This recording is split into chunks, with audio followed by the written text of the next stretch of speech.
Hello viewers, তো welcome to my channel ছোট ছোট রান্না।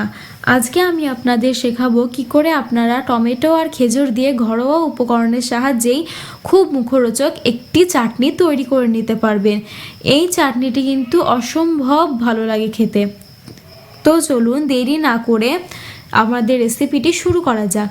প্রথমেই আমরা নিয়েছি 3টে টমেটো এবং 3টে টমেটোর জন্য আমি নিয়েছি 6টি খেজুর। তো খেজুরগুলোকে প্রথমেই আপনাদের আঁটিটি বাদ দিয়ে লম্বালম্বি করে কেটে নিতে হবে। তারপর আপনাদের কেটে নিতে হবে টমেটোগুলো কিন্তু খুব একটা মোটা বা খুব একটা ছোট করে কাটার দরকার নেই, একটু মিডিয়াম সাইজ করে কেটে নিলেই কিন্তু হয়ে যাবে। তো এই যে দেখুন টমেটোগুলিও কাটা হয়ে গেছে। এরপর আমরা এখানে নিয়ে নেব একটি কড়াইয়ের মধ্যে আমরা দিয়ে দিচ্ছি সর্ষের তেলটি যখন গরম হয়ে যাবে আমরা এখানে দিয়ে দিচ্ছি 5 ফোড়ন এবং শুকনো লঙ্কা। 5 ফোড়ন ও শুকনো লঙ্কা দেওয়ার পর আমাদের কিন্তু খুব একটা বেশি ভাজতে হবে না, আমাদের কিন্তু একটা মিনিমাম যদি মিষ্টি একটা গন্ধ চলে আসে তাহলেই কিন্তু হয়ে যাবে এখানে ভাজাটা।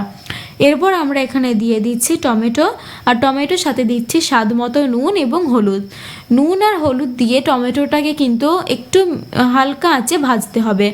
তো যদি আপনারা হালকা আঁচে না ভাজেন তাহলে কিন্তু টমেটোটা পুড়ে যাবে, তো ফ্লেমটা একটু লোই রাখবেন।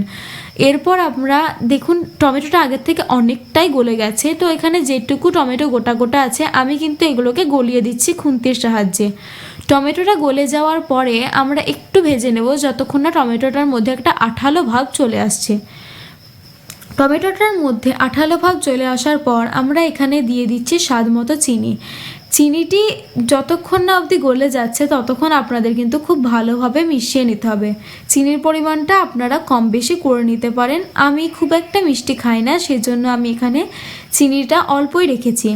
এরপর আপনারা এখানে দিয়ে দেবেন খেজুরটা দেওয়ার পর আপনাদের খুব ভালোভাবে মিশিয়ে নিতে হবে।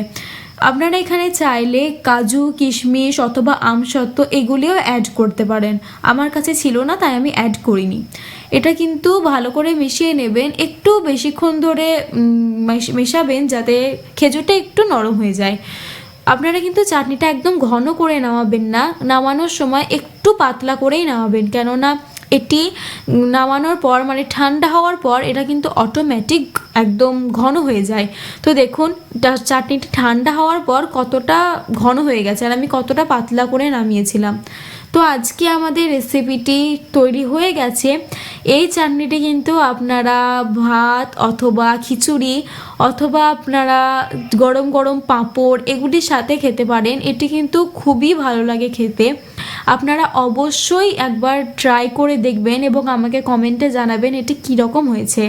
তো ভিডিওটি ভালো লাগলে অবশ্যই লাইক করবেন এবং আমার চ্যানেলটি নতুন, চ্যানেলটিকে সাবস্ক্রাইব করে অবশ্যই পাশে থাকবেন।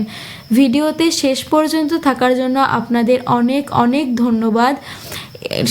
আজকের রেসিপিটি আমাদের কমপ্লিট হয়ে গেছে এবং দেখা হচ্ছে শেষ ভিডিওতে। আজকের জন্য